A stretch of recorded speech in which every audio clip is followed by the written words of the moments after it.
ہے کہ بچھوؤں کو لاؤ اور بچھوؤں کو اس کے جسم پر چھوڑ دو.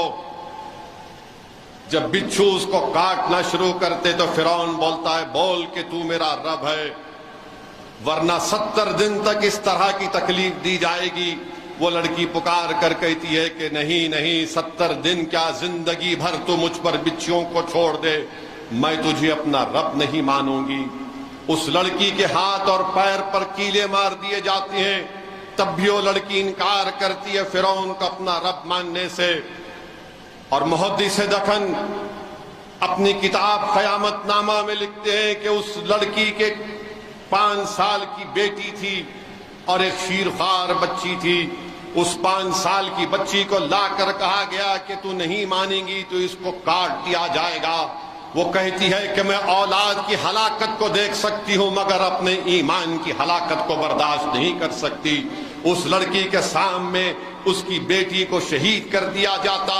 فرعون کہتا ہے کہ مان لے, وہ کہتی ہے کہ آمنت برب موسیٰ اور ہارون, میرا رب اللہ ہے.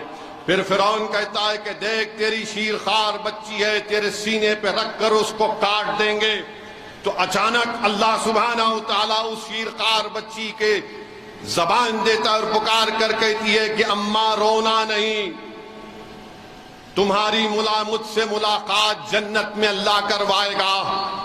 تو وہ پکار کر کہتی ہے کہ فرعون تو میری بیٹی کو ختم کر دیا, میری شیرخوار بچی کو بھی ختم کر دے, مگر میں تجھے اپنا رب نہیں مانوں گی. محدث دکن حضرت عبداللہ شاہ صاحب قبلہ رحمت اللہ علیہ اپنی کتاب قیامت نامہ میں لکھتے ہیں کہ جب اس کے سامنے اس کی بیٹی کو شیرخوار بچی کو شہید کرنے کے بعد فرعون حکم دیتا ہے کہ اس کو بھی مار دو, تو اللہ فرشتوں کو بھی جاتا ہے جو جنت کا کفن لے کر اس کی روح کو لے کر نکل جاتے ہیں. اور یہی نظارہ فرعون کی بیوی حضرت آسیہ دیکھتی ہے. حضرت آسیہ دیکھتی ہے کہ اللہ کے فرشتے آ کر جنت سے کفن لا کر اس خاتون کی روح کو لے کر جا رہے ہیں. تو حضرت آسیہ پکار کر فرعون سے کہتی ہے کہ ملعون تو رب نہیں ہے, میرا رب اللہ ہے. میرا رب وہ ہے جو موسیٰ اور ہارون کا ہے. تو فرعون غضبناک ہوتا ہے اور کہتا ہے تو نے دیکھا نہیں اس سے کیا میں نے کیا.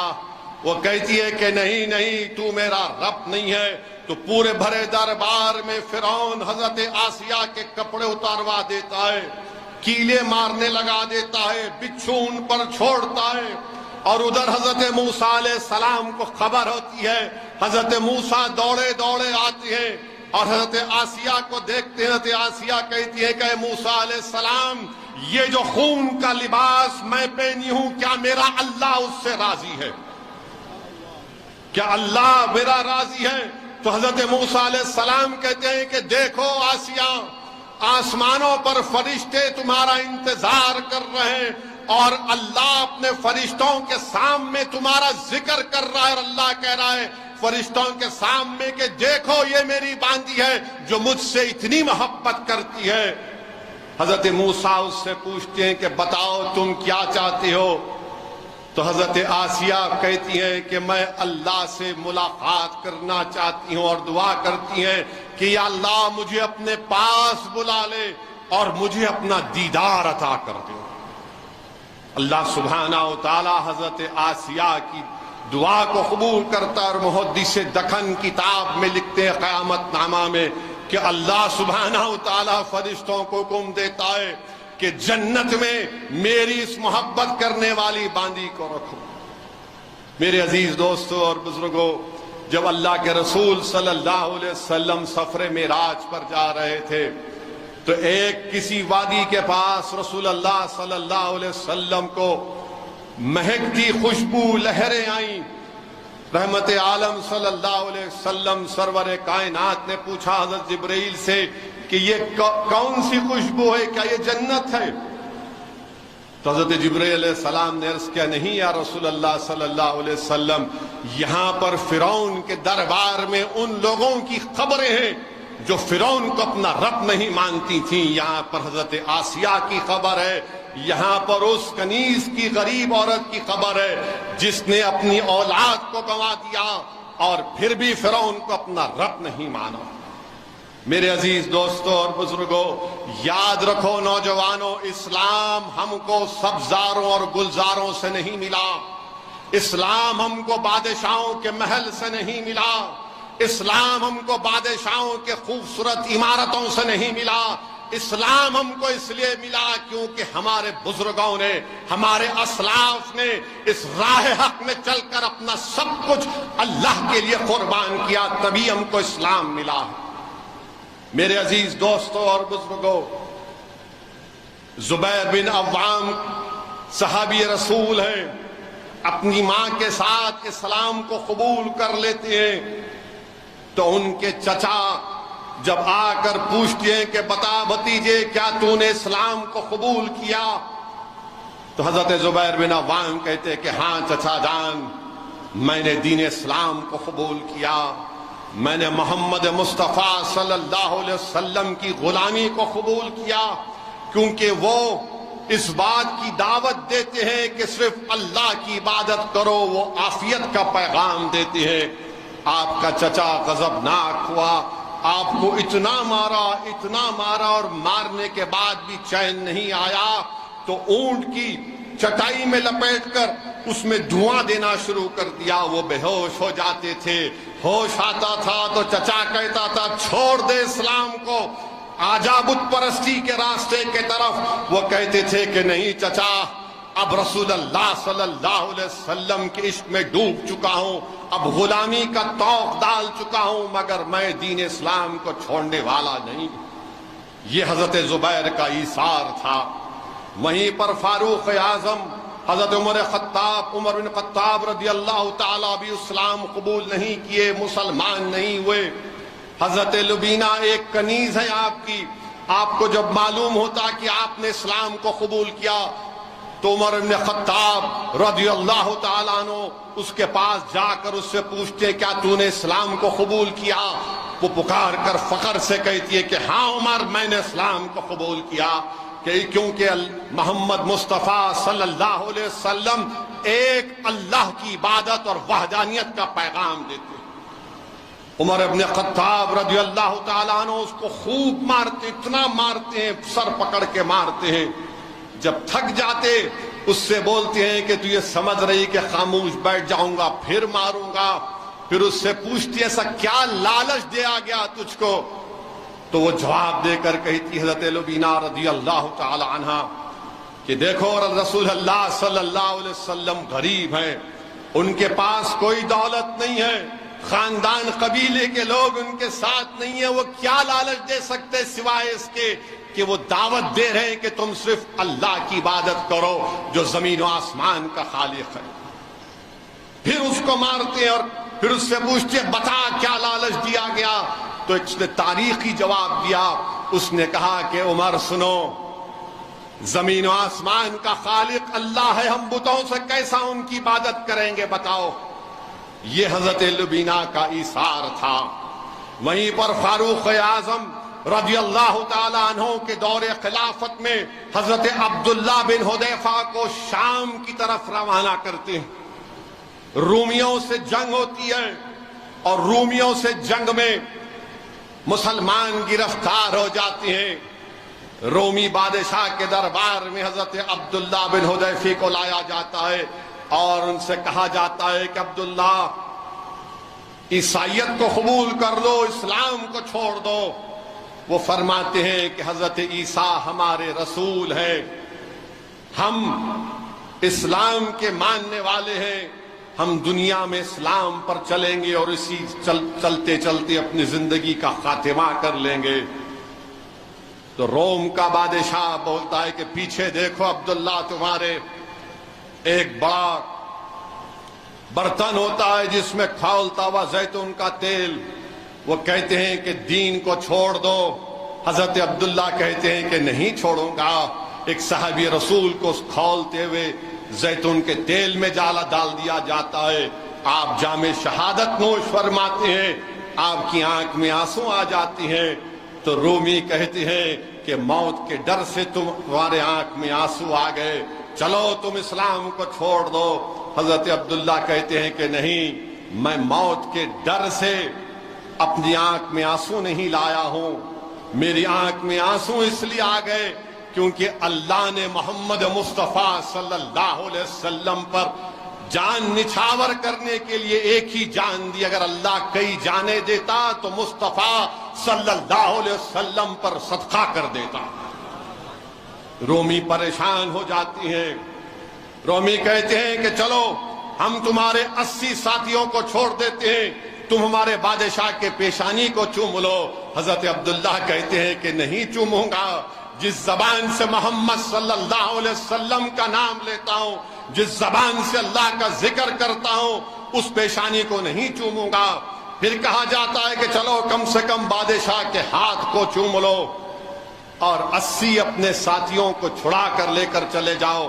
وہ ان 80 صحابیوں کی جان بچانے کے لیے اس بادشاہ کے ہاتھ کو چومتے ہیں، اور جو فاروق اعظم کے پاس جاتے ہیں رضی اللہ تعالیٰ عنہ کے پاس، جب پورا تفصیل فاروق اعظم سنتے ہیں تو فاروق اعظم اٹھ کر ان کی پیشانی کو چومتے ہیں.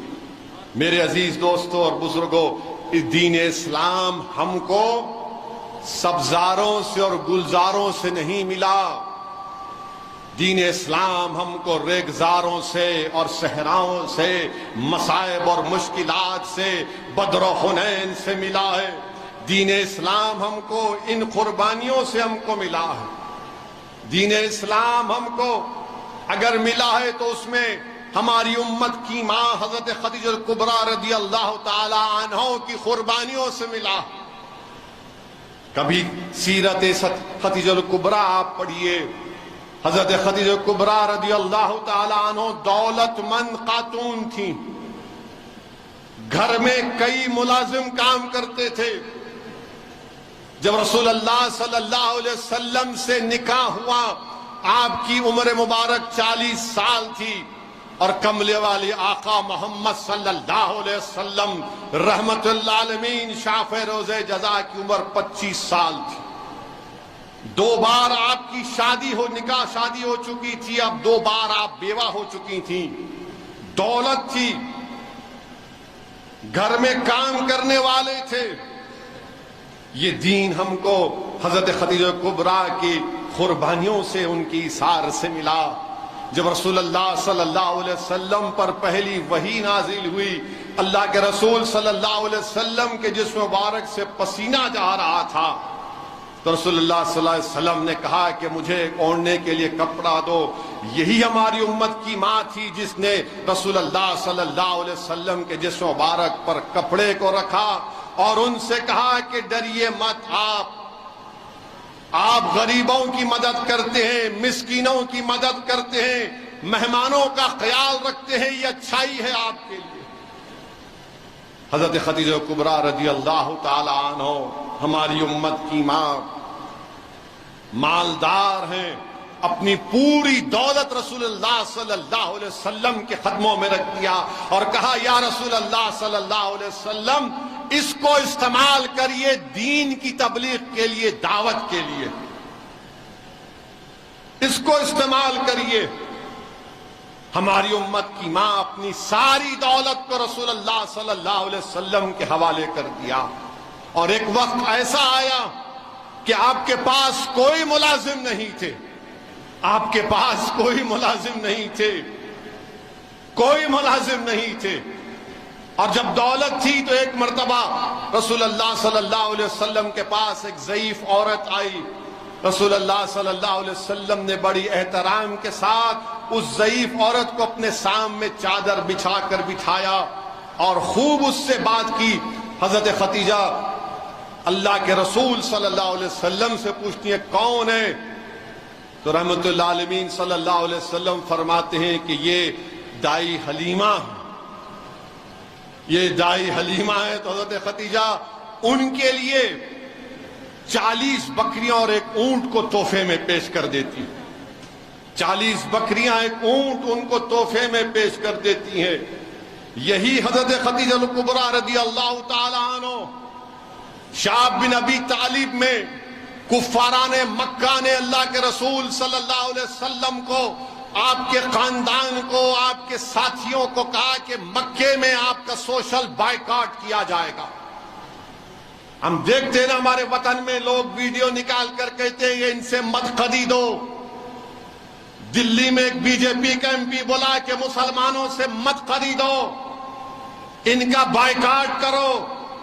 مکے کی سرزمین پر 3 سال اللہ کے رسول صلی اللہ علیہ وسلم کا سوشل بائیکاٹ کیا گیا تھا۔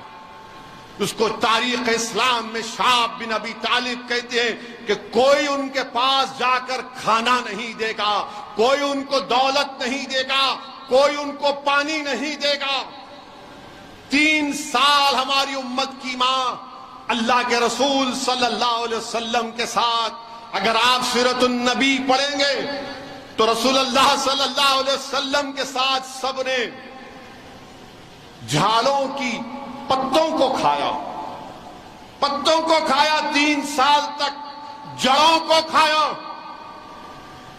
جو جانور کی چمڑی تھی اس کو چوستے تھے اپنی پیاس کو بجھانے کے لیے۔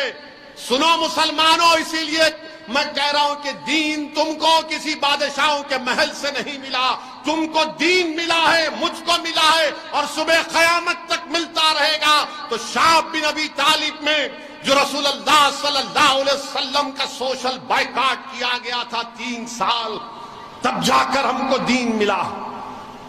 اس وقت ہماری امت کی ماں رسول اللہ صلی اللہ علیہ وسلم کے ساتھ ان مصائب اور مشکلات کو اٹھاتی تھی، اور جب اس دنیا سے رخصت کا وقت آیا تو ہماری امت کی ماں حضرت خدیجہ کبریٰ رضی اللہ تعالی عنہ اللہ کے رسول صلی اللہ علیہ وسلم سے فرماتی ہیں کیا محمد صلی اللہ علیہ وسلم آپ اللہ کے رسول ہیں؟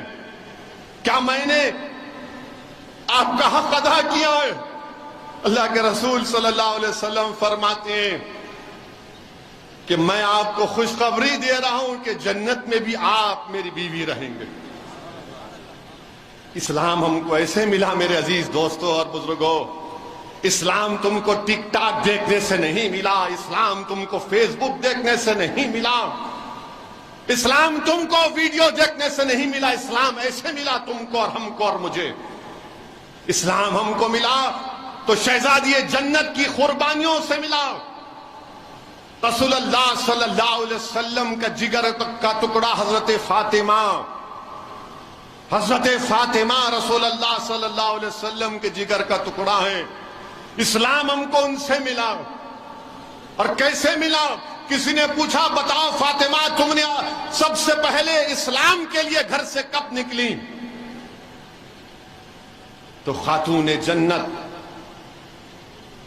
رسول اللہ صلی اللہ علیہ وسلم کی شہزادی، جو جنت کے تمام خواتین کی شہزادی ہے، فرمایا کہ حضرت خدیجہ کا وصال ہو گیا۔ صدیق اکبر شام میں تھے، کسی نے آ کر ہمارے گھر کے سامنے کہا کہ محمد صلی اللہ علیہ وسلم کی گردن مبارک پر اونٹ کی اجڑی ڈال دی گئی۔ گردن مبارک پر اونٹ کی اجڑی، اور اونٹ کی اجڑی بڑی وزن ہوتی ہے، بہت وزن ہوتی ہے۔ تو حضرت فاطمہ، اس وقت حکم نہیں آیا تھا پردے کا، مگر حضرت فاطمہ نے پردہ کیا۔ لاکھوں سلام شہزادی جنت پر۔ حضرت فاطمہ اپنے گھر سے نکلتی ہیں، کعبۃ اللہ میں جاتی ہیں، اللہ کے رسول صلی اللہ علیہ وسلم کی گرد مبارک پر یہ کام کیا گیا تھا۔ وہ اپنی انگلیوں سے شہزادی جنت اونٹ کی اجڑی کو اٹھاتی ہے، اپنے والد ابا جان محمد صلی اللہ علیہ وسلم کو اٹھاتی ہیں حضرت فاطمہ، ان کا ہاتھ پکڑ کر آگے آگے چلتی ہیں، آب زمزم کے کنویں پر جاتی ہیں، رسول اللہ صلی اللہ علیہ وسلم کو رحمت العالمین کو بٹھاتی ہیں، اور آب زمزم لے کر اپنے ہاتھوں سے اللہ کے رسول صلی اللہ علیہ وسلم کے زلف مبارک سے اس اونٹ کی اجڑی کو نکالتی ہیں۔ خوب روتی حضرت فاطمہ، حضرت فاطمہ خوب روتی ہیں، اور اپنے انگلیوں سے اس اونٹ کی اجڑی کو نکالتی ہیں، صاف کرتی ہیں۔ اور حضرت فاطمہ دعا کرتی ہے. کیا دعا کرتی ہیں؟ کہ یا اللہ جنہوں نے میرے والد محمد صلی اللہ علیہ وسلم کے ساتھ ایسا کیا تو ان کو برباد کر دے. اور آمین کون کہتے ہیں؟ رسول اللہ صلی اللہ علیہ وسلم. جا کر دیکھو، مشکات شریف کو اٹھا کر پڑھو. عبداللہ ابن مسعود جنگ بدر میں کفاران مکہ کی لاشوں کو غور سے دیکھ رہے تھے. لوگوں نے پوچھا تم کس کو دیکھ رہے ہو؟ تو انہوں نے کہا کہ میں ان لوگوں کو دیکھ رہا ہوں جس کے ہلاکت کی دعا شہزادی جنت فاطمہ نے کی تھی. آج یہ تمام ہلاک ہو گئے. اللہ کے رسول صلی اللہ علیہ وسلم کو بی بی فاطمہ اپنے گھر لے کر جاتی ہیں، گھر میں بٹھاتی ہیں، پانی لا کر پلاتی ہیں، گرم گرم دودھ دیتی ہیں. یہ اسلام ہم کو فاطمہ سے ملا میرے عزیز دوستوں اور بزرگوں. تم سمجھے اسلام ہم کو ان محلوں سے ملا، ان عمارتوں سے ملا جو بادشاہ بنا کر مر گئے، اس دنیا سے چلے گئے. اونچی اونچی عمارتیں اسے نہیں ملا تم کو اسلام. اسلام ملا تو فاطمہ کی دعاؤں سے ملا. کیسے ملا؟ امام حسن فرما رہے ہیں کہ میں نے اپنی ماں کو دیکھا کہ دن بھر چکی پیستی تھی، گھر کا کام کرتی تھی، چرخہ چلاتی تھی، اور جب رات ہوتی تو شیر خدا حضرت علی سے فرماتی کہ علی کیا تم مجھے تھوڑا وقت دو گے کہ میں اپنے رب کو راضی کر لوں. اور رات بھر حضرت فاطمہ کیا دعا کرتی؟ اللہ محمد مصطفیٰ صلی اللہ علیہ وسلم کی امت پر رحم فرما. رات بھر یہی دعا کرتی حضرت فاطمہ، اللہ محمد مصطفیٰ صلی اللہ علیہ وسلم کی امت پر رحم فرما. تو امام حسن نے کہا کہ امی جان حسین اور حسن کے لیے بھی تو دعا کریے، زینب کے لیے بھی دعا کریے. تو بی بی فاطمہ نے عرض کیا کہ ہاں میں دعا کرتی ہوں، مگر سب سے زیادہ رسول اللہ صلی اللہ علیہ وسلم کی امت کے لیے دعا کرتی ہوں. یہ اسلام ہم کو ایسے ملا میرے عزیز دوستوں اور بزرگوں. اسلام ہم کو یہ ایسے ملا کہ کسی بادشاہ کی محلوں سے نہیں ملا تم کو اور مجھ کو اسلام. یہ حضرت فاطماؤں کی دعاؤں کا نتیجہ ہے کہ ہم کو اسلام ملا.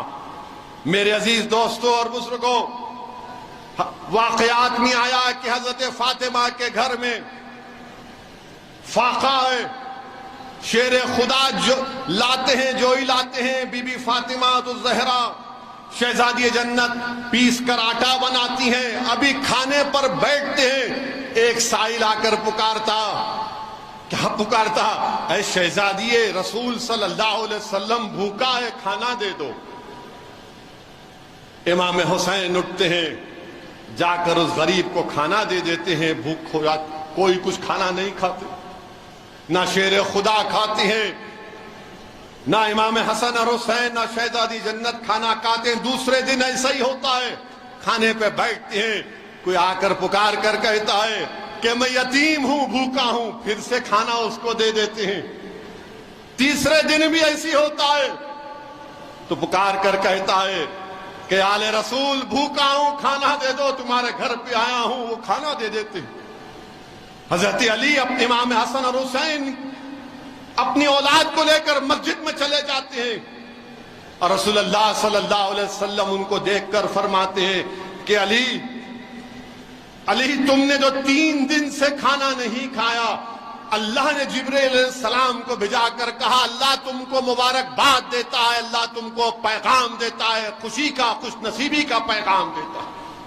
تبھی جا کر کربلا میں امام حسین نے وہ صبر دکھایا، وہ شجاعت دکھائی، وہ بہادری دکھائی، کیونکہ ان کی ماں صابرہ تھی. یہ اسلام ہم کو بی بی فاطمہ سے ملا. بلکہ واقعات میں آیا کہ ایک قبیلے کے لوگ اسلام کو قبول کیے، اور رسول اللہ صلی اللہ علیہ وسلم نے کہا کہ ان کو کچھ دو. اس نے اسلام قبول کرنے والے شخص نے کہا کہ میرے قبیلے میں 3000 لوگ ہیں. سعد بن معاذ نے اپنا اونٹ دے دیا، شیر خدا نے اپنا امامہ اتار کر دے دیا.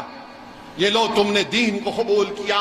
اللہ کے رسول صلی اللہ علیہ وسلم سلمان فارسی سے کہتے ہیں رضی اللہ تعالیٰ عنہ سے کہ جاؤ فاطمہ سے پوچھو کچھ کھانے کے لیے دے دو.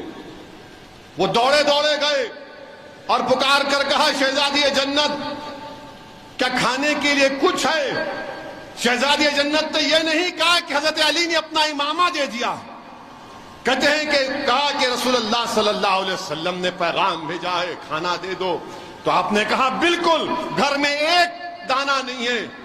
شہزادی جنت نے کہا کہ یہ ہمارے گھر کی کمبل ہے، گھر کے قریب میں ایک یہودی شنون اس کا نام ہے، اس کو جا کر وہاں دے دینا۔ وہ خرید لیا، تو جو پیسے ملتے ہیں اسی کے پاس سے زیتون خریدنا، کھانے کا سامان خرید لینا اور لے کر آنا، اگر وہ گروی رکھتا ہے تو جو بھی کھانا دیتا لے کر آؤ۔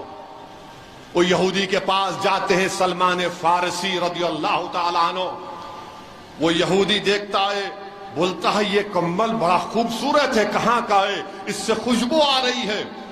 حضرت سلمان فارسی عرض کرتے ہیں کہ یہ شہزادی جنت کے گھر کا ہے، یہ شیر خدا کے گھر کا ہے۔ اس نے کہا کہ سنو سلمان، میں نے اپنی کتابوں میں پڑھا تھا کہ جب نبی آخر الزمان کا ظہور ہوگا تو ان کے گھر والے اپنے پیٹ پر پتھر رکھ کر غریبوں کی ضرورت کو پورا کریں گے۔ آج میں اعلان کر رہا ہوں، میں پکار کر کہتا ہوں کہ میں محمد صلی اللہ علیہ وسلم کا غلام بن رہا ہوں، اور اشہد ان لا الہ الا اللہ و اشہد ان محمد رسول اللہ پڑھتا ہے۔ وہ یہودی اسلام کو قبول کرتا اور کہتا ہے کہ یہ کمبل بھی لے کے جاؤ، یہ کھانے کے سامان بھی لے کے جاؤ، اور کہنا فاطمہ سے کہ وہ قبول نہیں کریں گی مگر یہ میرے طرف سے ایک تحفہ ہے، نذرانہ ہے، قبول کرو۔ یہ دین ہم کو ایسے ملا میرے عزیز دوستوں اور بزرگوں۔ اور کون حضرت فاطمہ جن کا وصال رمضان میں ہوا؟ رسول اللہ صلی اللہ علیہ وسلم نے ایک مرتبہ بلایا، کان میں کچھ کہا تو وہ رونا شروع کر دیے، دوسری بات کہی تو ہنسنا شروع کر دیے۔ بعد میں ہماری امت کی ماں حضرت عائشہ صدیقہ رضی اللہ تعالیٰ عنہ نے ان سے پوچھا، تو شہزادی جنت نے کہا کہ جب رسول اللہ صلی اللہ علیہ وسلم نے پہلی مرتبہ میری آنکھ میں کچھ کہا، میری آنکھ میں آنسو اس لیے آئے کیونکہ رسول اللہ صلی اللہ علیہ وسلم نے مجھے کہا کہ میں اس دنیا سے جا رہا ہوں، میں پردہ فرما رہا ہوں۔ اور دوسری مرتبہ میں نے اس لیے مسکرایا کیونکہ رحمت للعالمین صلی اللہ علیہ وسلم نے فرمایا کہ بہت جلد تم میرے ساتھ آؤ گی۔ اب آپ اندازہ لگاؤ کہ دنیا سے جانے کی بات اللہ کے رسول صلی اللہ علیہ وسلم کر رہے ہیں، تو میں نے کہیں کتاب میں پڑھا کہ علماء کرام نے لکھا کہ حضرت فاطمہ کو، شہزادی جنت کو اپنے والد محمد مصطفیٰ صلی اللہ علیہ وسلم سے اتنی محبت تھی کہ دنیا رسول اللہ صلی اللہ علیہ وسلم کے محبت کے سامنے ہیچ نظر آتی تھی، دنیا کی دولت کی ان کی کوئی قدر نہیں تھی، صرف محمد صلی اللہ علیہ وسلم سے محبت تھی۔ تو بی بی فاطمہ شہزادی جنت ایک مرتبہ رسول اللہ صلی اللہ علیہ وسلم کے ظاہری اس دنیا سے چلے جانے کے بعد بڑی غمگین رہتی تھیں۔ جب رسول اللہ صلی اللہ علیہ وسلم کے خبر انور سے ایک دن واپس آئیں تو حضرت علی شیر خدا نے دیکھا کہ مسکرا رہی تھیں، اور انہوں نے مسکرا کر کہا کہ آج محمد مصطفیٰ صلی اللہ علیہ وسلم خواب میں آئے اور مجھ سے کہا کہ میری یہ جانے کا وقت ہے، اور انہوں نے کہا کہ علی آپ مجھے میرا جنازے کو اس طرح نکالنا، رات میں نکالنا، اور اس طرح سے جنازے کو نکالنا کہ میرے کفن پر کسی غیر محرم کی بھی نظر نہ پڑے۔ یہ فاطمہ ہے، یہ شہزادی جنت ہے۔ تو علماء کرام نے لکھا کہ حضرت خدیجہ الکبریٰ صرف 6 بچوں کی ماں کو سہارا نہیں دیا تھا بلکہ پورے دین کو سہارا دیا تھا۔ حضرت خدیجہ الکبریٰ وہ ایسی ماں ہے جس نے بیٹیوں کو بتایا کہ گھر کیسا چلانا، جس نے بیویوں کو بتایا کہ شوہر کو کیسے راضی کرنا اور کیسے دین اسلام کے لیے اپنا سب کچھ قربان کرنا۔ جب حضرت فاطمہ کی تدفین ہوئی تو شیر خدا رو رہے تھے، آنکھ میں آنسو تھے شیر خدا کے، اور لوگوں نے پوچھا علی کیوں رو رہے ہو؟ تو حضرت علی نے تاریخی جواب دیا کہ جو ہاتھ محمد صلی اللہ علیہ وسلم کی امت کے لیے دعاؤں کے لکھتے تھے آج وہ ہاتھ نہیں رہے۔ یہ اسلام ہم کو ایسے ملا، یہ اسلام ہم کو، یہ تم سمجھ رہے ہو کہ کسی بادشاہوں کی 600 سال یا 700 سال کی حکومت سے اسلام ملا؟ کیا تم سمجھتے ہو کہ ان کی حکومت نہیں تھی تو اسلام نہیں ملتا؟ ملتا تھا، ملتا رہے گا۔ پھر ہم دیکھتے ہیں کہ تاریخ کا مطالعہ کریے، تاریخ کا مطالعہ کریے۔ سعد ابن ابی رضی اللہ تعالیٰ عنہ، سعد ابن ابی رضی اللہ تعالیٰ عنہ جنگ احد میں رسول اللہ صلی اللہ علیہ وسلم بھی جاتے ہیں، صحابیوں کے جاؤ میرے سعد کے بارے میں معلوم کرو، کہاں ہے میرا سعد؟ حضرت زید کو بھی جاتے ہیں، حضرت زید جنگ کے میدان میں جا کر پکارتے ہیں، سعد ابن ابی ربی، سعد سعد کا پکارتے ہیں، آواز نہیں آتی، پھر سے پکارتے ہیں، کسی کونے سے دھیمی سی آواز آتی ہے، جا کر دیکھتے کیا ہے کہ حضرت سعد اپنی زندگی کے آخری لمحات میں، حضرت سعد اپنی زندگی کے آخری لمحات میں، اور جب حضرت زید حضرت سعد کو دیکھتے ہیں کہ سعد سعد پکارتے ہیں، حضرت سعد کی زبان سے کیا نکلتا؟ زندگی ختم ہونے والی حضرت سعد پوچھتے ہیں، زید یہ تو بتاؤ رسول اللہ صلی اللہ علیہ وسلم خیریت سے تو ہے نا؟ اللہ کے رسول صلی اللہ علیہ وسلم خیریت سے ہیں، زندگی کی آخری سانسیں، اور حضرت سعد ابن ابی ربی کہتی ہیں کہ اللہ کے رسول حفاظت سے ہے نا؟ حضرت سعد کہتے ہیں کہ اللہ کے رسول نے مجھے تم پر سلام بھیجایا ہے، تمہاری خیریت پوچھنے کے لیے بھیجایا ہے۔ تو سعد فرماتے ہیں وعلیکم السلام کہنا رسول اللہ صلی اللہ علیہ وسلم کو، اور رسول اللہ صلی اللہ علیہ وسلم کو ایک کہہ دینا کہ میں جنت کی خوشبو کو سونگھ رہا ہوں۔ اللہ کے رسول صلی اللہ علیہ وسلم سے کہہ دینا کہ میں جنت کی خوشبو کو سونگھ رہا ہوں۔ اور سعد یہ کہتے ہیں کہ میرے قبیلے کے لوگوں کو، میرے قبیلے کے لوگوں کو پیغام دینا، کیونکہ حضرت سعد ان 70 صحابیوں میں سے جو بیت العقبہ میں رسول اللہ صلی اللہ علیہ وسلم کے ہاتھ پہ بیعت لیے تھے، حضرت سعد کہتے ہیں کہ میرے قبیلے کے لوگوں کو پیغام دینا، بلکہ حضرت سعد رضی اللہ تعالیٰ عنہ نے اپنے قبیلے کے لوگوں کو پیغام نہیں دیا، انہوں نے پورے عالم اسلام کو صبح قیامت تک پیغام دیا۔ کیا کہا سعد نے؟ سعد نے کہا کہ میرے قبیلے کے لوگوں کو بتا دینا کہ اگر محمد صلی اللہ علیہ وسلم کے بال کو بھی اگر کوئی ہاتھ لگا دیتا تو خدا کی قسم حشر کے میدان میں اللہ تم کو معاف نہیں کرے گا، خدا کی قسم حشر کے میدان میں اللہ تم کو معاف نہیں کرے گا، اور ساتھ کھڑا ہو جائے گا تم لوگوں کے سامنے۔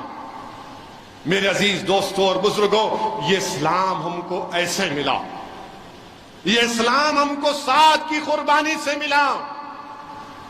جسم میں چند سانسیں باقی، اور کیا پوچھ رہے رسول اللہ صلی اللہ علیہ وسلم کیسے ہیں؟ میرے عزیز دوستوں اور بزرگوں، جب رسول اللہ صلی اللہ علیہ وسلم کو بتایا گیا کہ سعد شہید ہو گئے تو رسول اللہ صلی اللہ علیہ وسلم نے کیا دعا فرمائی؟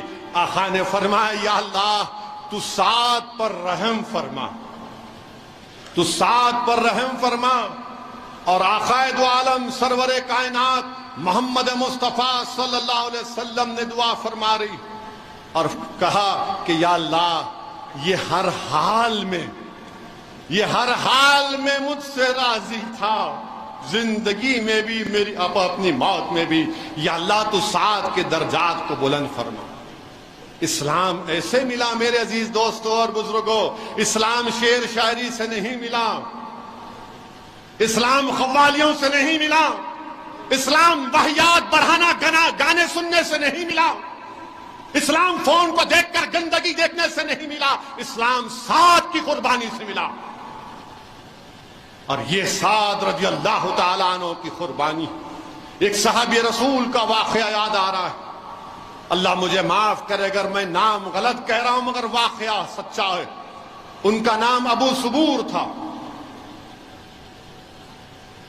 ان کو مکے میں کفار نے گرفتار کر لیا، زنجیروں میں جکڑ دیا، وہ کسی طرح مکے سے زنجیروں سے نکل کے مانے فرار ہو گئے، کفاروں سے نکل گئے۔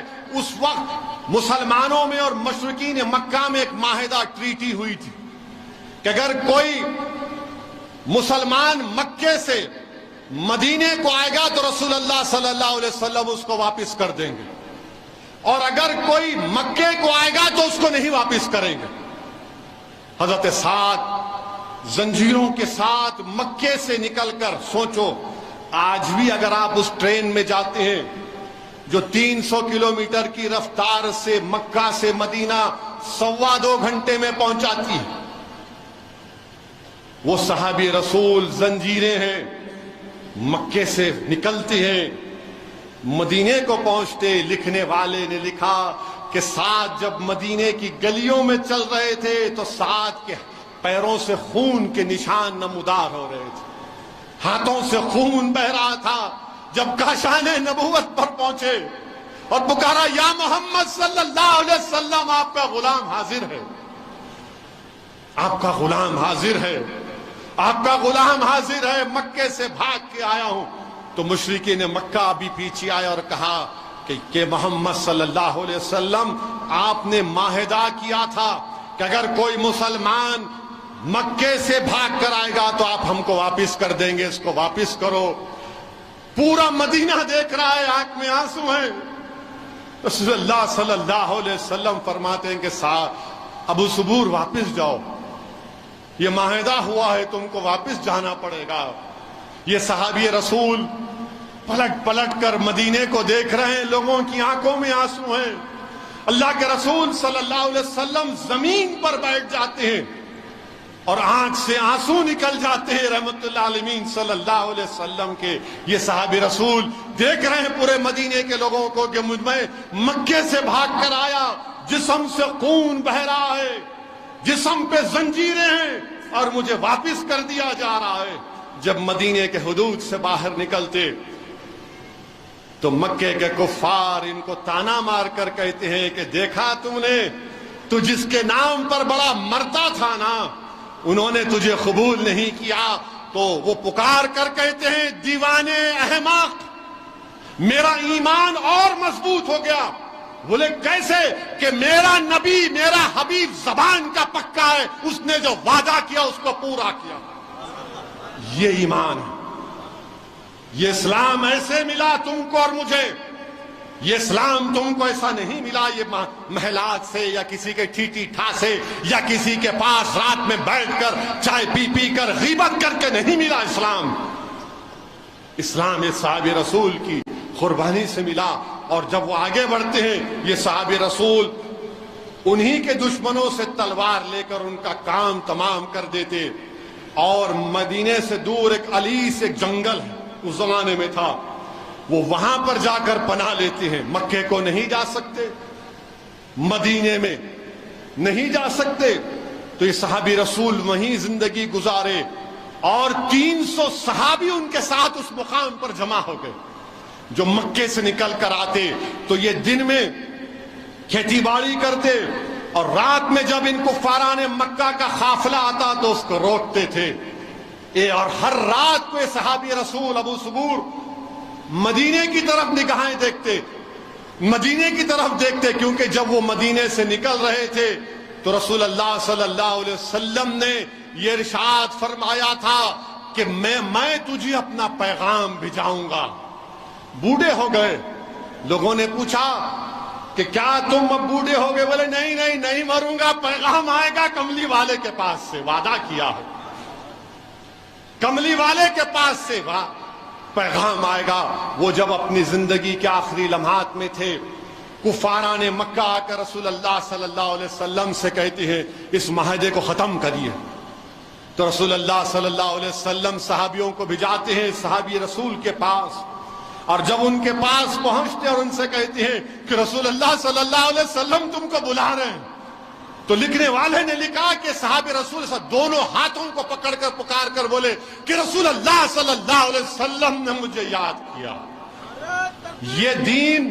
یہ دین ایسے ملا ہم کو میرے بھائی، قدر کرو، یہ دولت ہے، دنیا کی سب سے بڑی دولت ہے یہ دین ایثار چاہتا ہے، یہ دین قربانی چاہتا ہے، یہ دین تم سر ہم سے کہہ رہا ہے کہ وہ جو انسانیت اسلام کے آب حیات، اسلام کے چشم آب حیات سے اللہ کی وحدانیت کا وہ پینا چاہتی ہے، اس کو لے کر آؤ۔ انسانیت کہہ رہی ہے کہ ہمارے قافلے اندھیروں میں بھٹک رہے، اے مسلمانوں ان قافلوں کو روشنی دکھاؤ۔ میرے عزیز دوستوں اور بزرگوں، یہ دین ہم کو ایسے ملا، یہ دین ہم کو کوئی بادشاہوں کے محل سے نہیں ملا، یہ دین ہم کو سبزاروں اور گلزاروں سے نہیں ملا۔ اس دین کی بنیادوں میں اہل بیت کا خون، اس دین کی بنیادوں میں عباس علمبردار کو اپنے بازو قربان کرنا پڑا۔ اور مسلمانوں یاد رکھو، میں نے علماء کرام کی زبان سے سنا کہ تم جس حال میں مرو گے اسی حال میں اٹھائے جاؤ گے، تم جس حال میں مرو گے اس حال میں اٹھائے جاؤ گے۔ اگر کوئی خدا نخواستہ کوئی شرابی نشے کی حالت میں مرے گا تو جب اس کو اٹھایا جائے گا اس کے منہ سے شراب کی بدبو آئے گی۔ اگر کوئی روزے دار کی حالت میں مرا تو اس کے منہ سے روزے کی خوشبو آئے گی۔ تو اسی لیے کہا گیا کہ عثمان غنی ذوالنورین قرآن کریم پڑھ رہے تھے، شہید کر دیے گئے، وہ قرآن پڑھتے ہوئے اٹھیں گے۔ فاروق اعظم نماز پڑھا رہے تھے، شہید کیے گئے، وہ اسی طرح اٹھائے جائیں گے۔ رسول اللہ صلی اللہ علیہ وسلم جب اس دنیا سے پردہ فرما رہے تھے تو زبان مبارک پر میرے آقا کے تھا امتی امتی امتی۔ جب قیامت نامہ میں محدث دکن لکھتے ہیں کہ جب اللہ رسول اللہ صلی اللہ علیہ وسلم کی خبر کو حکم دے گا اور جب رسول اللہ صلی اللہ علیہ وسلم اپنی قبر شریف سے اٹھیں گے تو اپنی زبان پر آقا کے ہوگا امتی امتی امتی۔ میرے عزیز دوستوں اور بزرگوں، یہ رمضان ابھی بھی ہے، مغرب کو ہو سکتا اگر کل چاند نظر آ گیا تو کل عید ہوگی، آج چاند نظر آ گیا، مگر رمضان ہے۔ اگر اس مجمع میں یا جہاں تک میری آواز پہنچ رہی، اگر کوئی گناہ کیا تو توبہ کر لو، اللہ کی رحمت جوش میں ہے، اللہ غفار ہے، اللہ غفور ہے، اللہ بہت بخشنے والا ہے، اللہ ودود ہے، اللہ تم کو ہم کو بہت چاہنے والا ہے۔ توبہ کرو، اللہ سے مغفرت کی بھیک مانگو۔ مجھے واقعہ یاد آ رہا ہے کہ حضرت عیسیٰ علیہ السلام ایک قبر سے گزرے، حضرت عیسیٰ ایک قبر سے گزرے تو دیکھا کہ اس قبر میں عذاب ہو رہا ہے، خوب عذاب ہو رہا ہے۔ چند وقت کے بعد جب واپس گئے تو دیکھا قبر میں عذاب نہیں ہو رہا ہے، تو اللہ سے پوچھتے حضرت عیسیٰ علیہ السلام کہ یا اللہ یہ کیا ماجرا ہے؟ تو اللہ حضرت عیسیٰ کو بتاتا، عیسیٰ علیہ السلام کو، کہ عیسیٰ یہ جو تم نے دیکھا اس پر عذاب اس کے گناہوں کی وجہ سے ہو رہا تھا، اس کے گناہوں کی وجہ سے ہو رہا تھا، اور یہ عذاب اس لیے ختم ہوا کیونکہ اس کی جو بیوہ تھی وہ حاملہ تھی، اس نے ایک بچے کو پیدا کیا اور وہ بچہ پہلا دن مدرسے کو گیا اور مدرسے کو جا کر توتلی زبان میں بسم اللہ الرحمن الرحیم کہا، تو اللہ نے کہا کہ جس بچے نے اپنی توتلی زبان میں مجھے رحمان اور رحیم کہہ کر پکارا، میری رحمت جوش میں آئی، میں نے اس بچے کی خاطر اس کے باپ کے گناہوں کو معاف کر دیا۔ تو میرے عزیز دوستوں اور بزرگوں، اللہ کی رحمت جوش میں ہے، اللہ غفور رحیم ہے، اللہ غفار ہے، اللہ غفور ہے، اللہ ودود ہے۔ رسول اللہ صلی اللہ علیہ وسلم کی حدیث شریف ہے کہ رسول اللہ صلی اللہ علیہ وسلم مسکرا رہے تھے تو رسول اللہ صلی اللہ علیہ وسلم سے صحابہ نے پوچھا یا رحمت اللہ عالمین صلی اللہ علیہ وسلم آپ کیوں مسکرا رہے ہیں؟ رسول اللہ صلی اللہ علیہ وسلم نے فرمایا کہ اللہ دو لوگوں میں صلح کرائے گا، صلح کرائے گا۔ کیسے کرائے گا؟ دو لوگ کھڑے اللہ کے سامنے اور ایک کہہ رہا ہے حشر کے میدان میں کہ یا اللہ یہ شخص مجھ پر ظلم کیا تھا، مجھے اس کی نیکیاں دے دے، مجھے اس کا بدلہ دے دے۔ وہ جو دوسرا شخص ہے اس کے پاس کچھ نیکیاں نہیں ہیں، اس کے پاس کوئی نیکیاں نہیں ہے، پھر وہ کہے گا یا اللہ میرے گناہ اس کو دے دے، میرے گناہ اس کو دے دے۔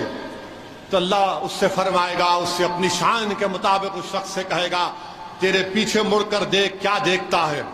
وہ دیکھتا ہے کہ محلات ہیں، نہریں ہیں، ایسی چیزیں جو کبھی اس کی آنکھ نے نہ سوچی ہوں گی نہ دیکھی ہوں گی۔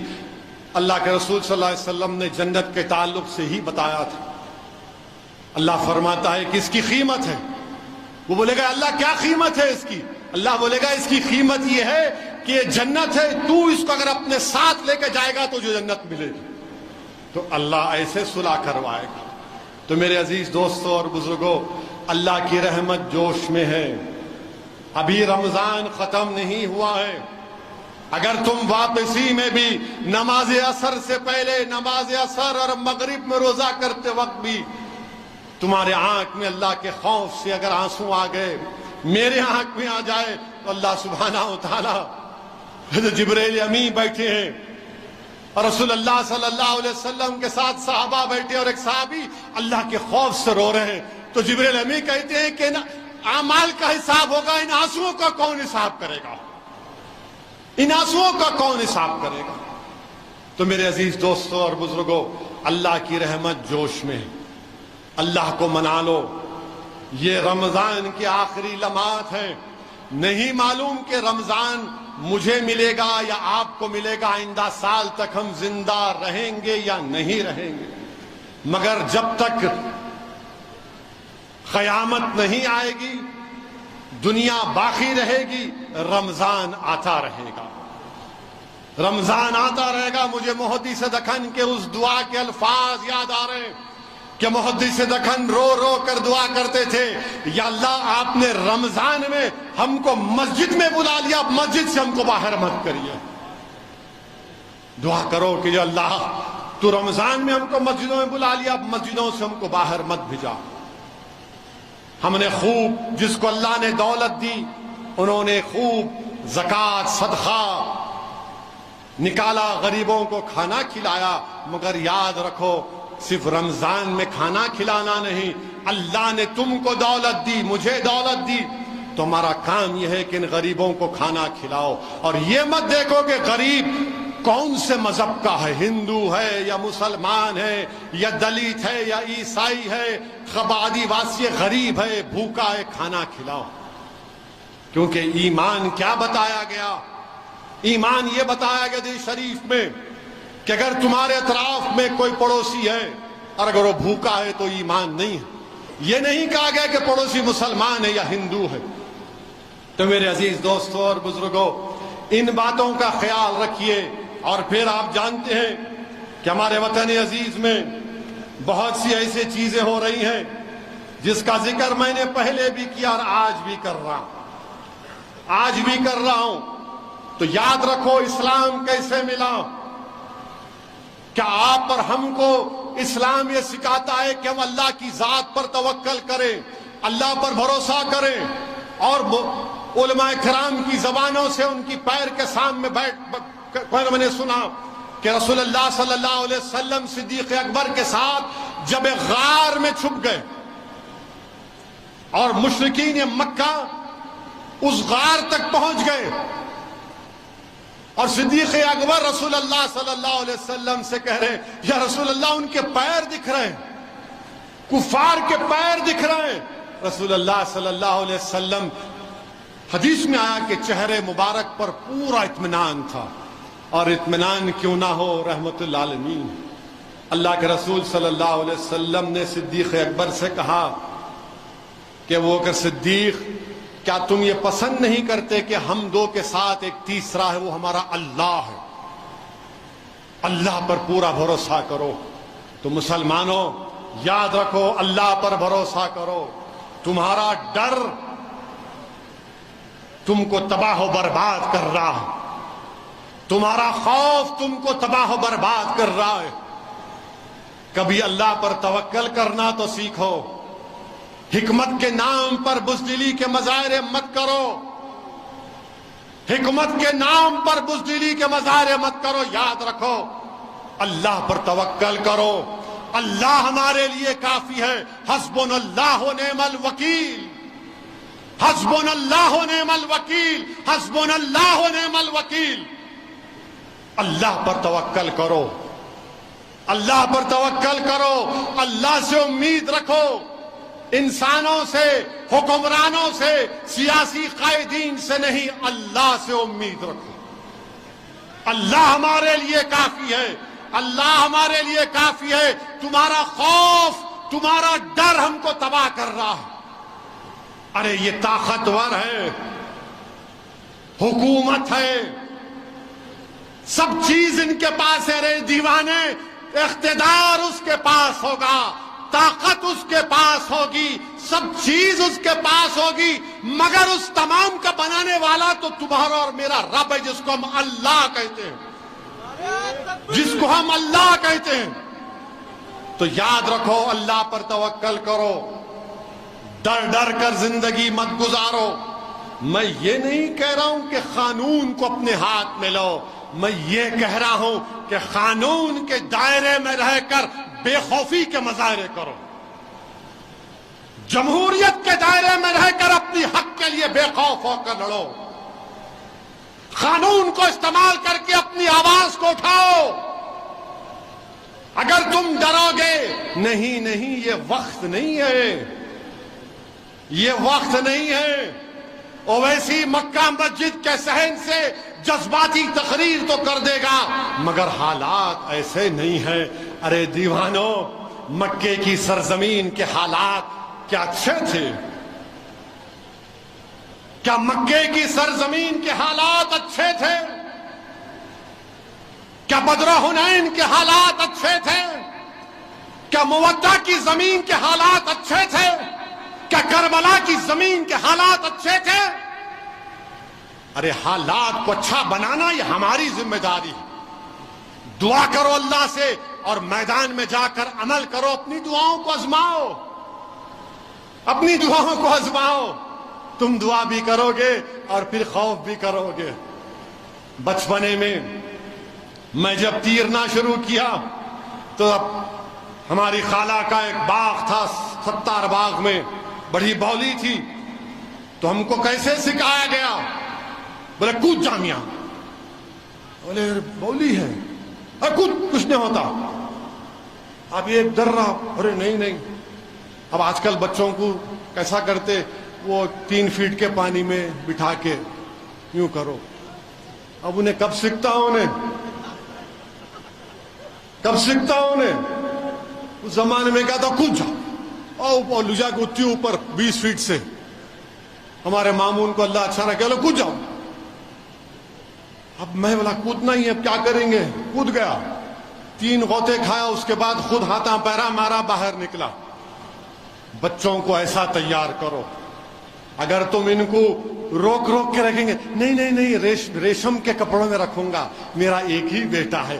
ارے ایک بیٹا ہو 100 بیٹے ہوں۔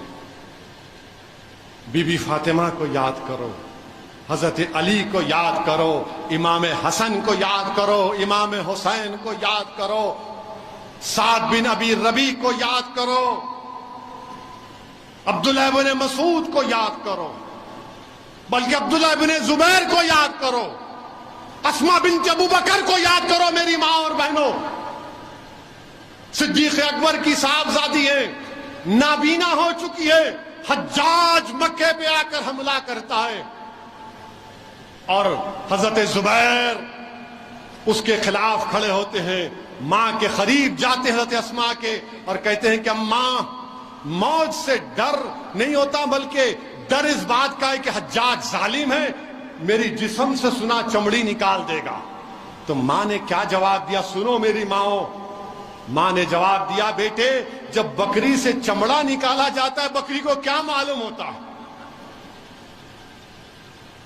حضرت زبیر جہاد کرتے ہیں حجاج سے، شہید ہو جاتے ہیں، تو حجاج ظالم 3 دن تک آپ کی لاش کو مکے میں لٹکاتا ہے، 3 دن تک لاش لٹک رہی ہے، اور ماں آ کر دیکھتی ہے اور کہتی ہے کہ میرا بیٹا ابھی تک گھوڑے سے نہیں اترا، یہ اسلام تم کو ایسے ملا۔ حضرت اسماء کے اس تاریخی جملوں کو یاد کرو، اور جب ان کی لاش کو، اپنے صاحبزادے کی لاش کو اتارا جاتا ہے،